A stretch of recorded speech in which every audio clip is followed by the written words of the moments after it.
What's cracking, everybody? It's your boy Jalen Wilson. Back with Line Fan Rants. Hope everybody doing good, feeling good, staying healthy. Illinois just came off a win against Northwestern. Blowout win. It was a blowout win, but it wasn't a blowout win at first.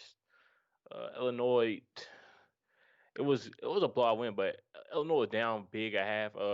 Illinois won 81-56. Sorry, I was looking at my phone. At the score, so Illinois won 81-56. Okay, to start this game, Illinois kind of, I ain't gonna say they got off to a lead. They got off to a sort of kind of lead. Won a big lead, won a small lead.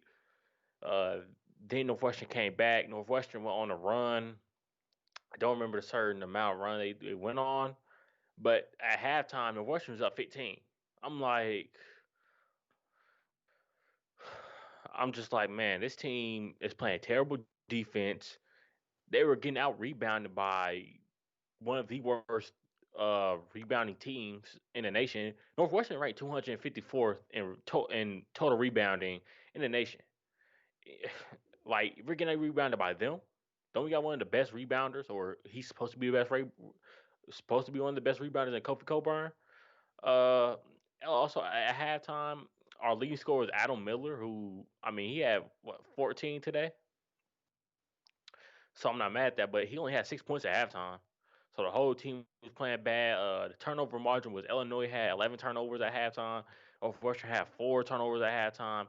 It was all bad. I'm like, oh gosh, like it's going all the way left. I'm like, man, this is supposed to be a walk. Shoot, it's supposed to be a walk in the park. I'm like, man, it's supposed to be an easy win, you know. And I was supposed to not lose any sleep tonight over this game. But then, Illinois had to make me start worrying. Thankfully, second half, Illinois kind of cracked down on that. Brad Underwood didn't make adjustments, but the team on the court made adjustments. Actually, I think he made one adjustment. That was playing Jacob Granderson a little bit more, who provided. I mean, I think he only had 5 points, 3 points, but he provided something that was needed, and that was like it was a huge three. I believe it took the lead for Illinois, or at least it kind of um it kind of almost gave them lead, not kind of, but it almost gave them the lead. I'm just like, I'm like, man, give him some more minutes. He was playing good. Corbello made some good things happen, but I'm like, man, he didn't perform like extremely well. This wasn't like oh my gosh, like he had 10 points and 4 assists, but he didn't really have 10 points, 4 assists. His impact was way bigger than that. It really wasn't this game, but he still played good. But Illinois in the second half as a whole played really well. Our leading scorer, I believe it was Kofi Coburn. I think he had 16 points tonight. I'm just like, I'm like, man, like he said to himself that he wasn't being aggressive enough, and I'm like, that's true. He wasn't being aggressive enough. He didn't take advantage of what was a weak Northwestern inside interior defense. I'm just like, he needs to attack it more, and he just didn't. I don't know if that was because Illinois wasn't giving him the ball down low, or just because he was just being a little bit passive. And he said to himself, sorry, I had to itch my nose. He said to himself that Brad Underwood at halftime was like, you're playing weak, you're playing soft, basically. So, and he said that after the game. I'm like, I totally agree. Thankfully, Brad Underwood did that because it sparked something in there clearly. Uh, I don't know what Brad Underwood did at halftime, but man, I would have loved to be a fly on the wall during halftime in the Illinois locker room, see what's going on. Shout out to Adam Miller though. He had a great game. I wouldn't say great. He had a good game. It's a good bounce back game from his past performances. So I'm actually happy. I believe he had 15 points. Shot I believe 5 or 11 from the field, 5 or 12 from the field. But it was a good performance from him. It was a like I felt good about the performance from him because it's like he struggled against the past opponents these past couple games. So I'm like, man, it's kind of good to see this freshman that has struggled not get too down on himself, still have the confidence to make making take shots. Uh, and like the one like just open shots. It was like contested shots. He dribbled inside some. It's good to see that. Like he didn't just settle for jump shots. Shout out to Demonte Williams. Demonte Williams. He only had 6 points, but his defense was great tonight. He didn't really record any defensive stats really, but you have to watch the game to believe what I'm saying right now. With the defense. But offensively, he had two threes. He only had 6 points. He had two threes. Those two threes were some important threes because I believe one made Illinois get up by I believe it was 19, and it was one earlier that made Illinois. I think it put the lead at 58-49, if I'm not mistaken. Uh, it was just like I'm thinking like, man, it's crazy. This man was a terrible 3-point shooter. I don't know if he was a terrible 3-point shooter last year, but we never knew because he wouldn't take threes. He wasn't a terrible shooter last year. He just wouldn't take the risk of shooting threes because he had no confidence in himself. But he has confidence in himself. And fun fact, he's leading the NCAA and 3-point percentage right now. That's wild. Last year he shot I believe it was 28% from three. This year he's shooting 68% from three. That's actually probably higher. No, yeah, 68%. So I mean that's a crazy stat when considering he has taken I believe it's 29 total threes this week this year. He's made 20 of them. So it's like I'm kind of happy for him. Trent Frazier, he had a he had an okay game. He shot I believe he had 12 points. He shot 3 for 9 from the field, 3 for 8 from 3-point range. First half he was a liability. He wasn't doing nothing out there. I'm like, man, this man ain't doing nothing out there. He ain't doing nothing to help Illinois. Playing bad defense, playing bad offense, turning the ball over. But he cracked it down the second half, played good. Also, I'm glad to see Coleman Hawkins get a little bit of minutes because it seemed like last game it's like it was good to see that Brandon would trust him more. He trusted him even more this game.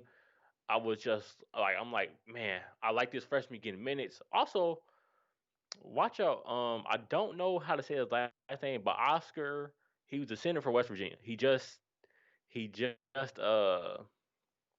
the transfer portal.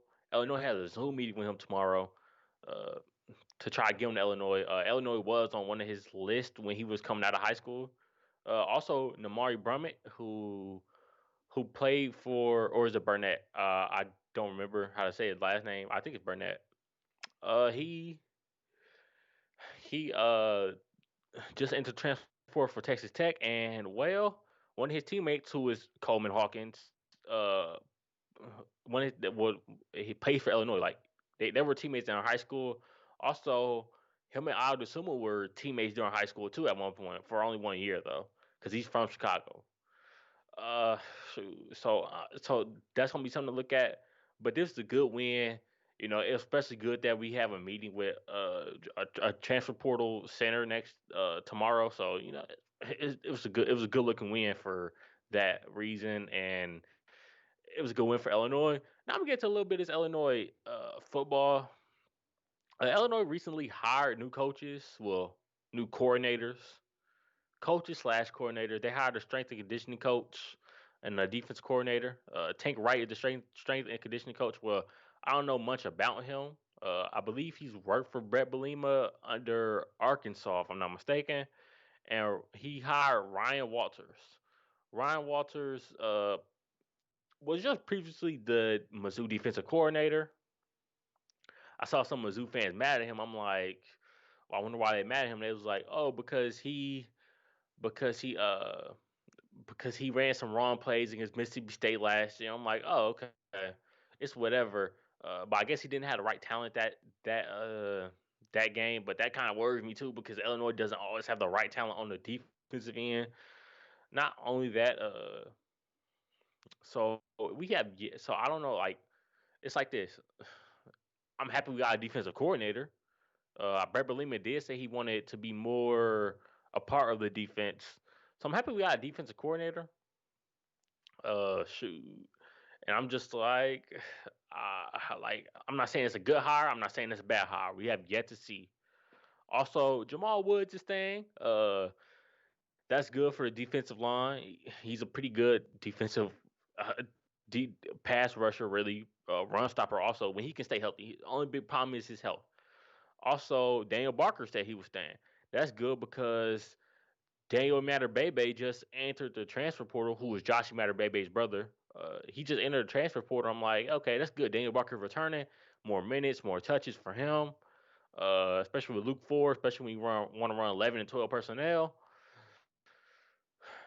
Also, the special teams is staying intact. The special teams unit is staying intact. That's good.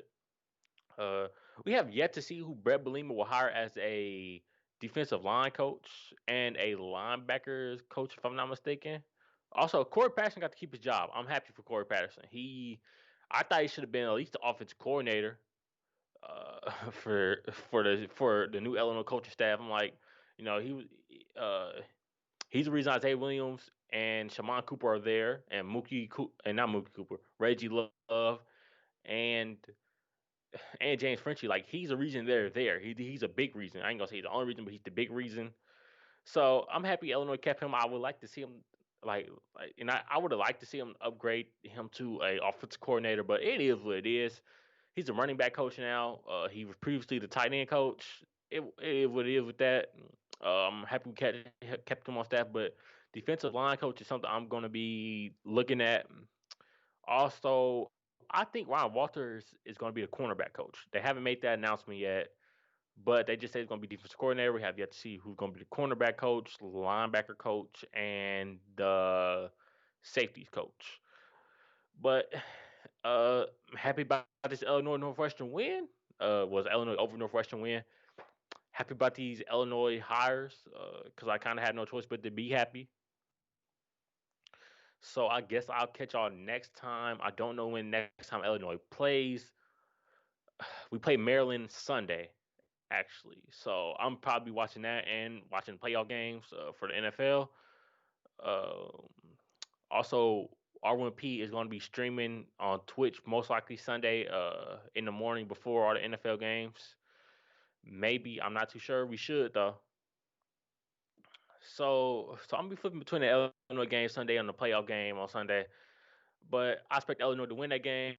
I think Maryland is a good team. I don't think they're good as Illinois. They're not as good as last year, especially. But yeah, I'll catch y'all Monday when the episode should be coming out.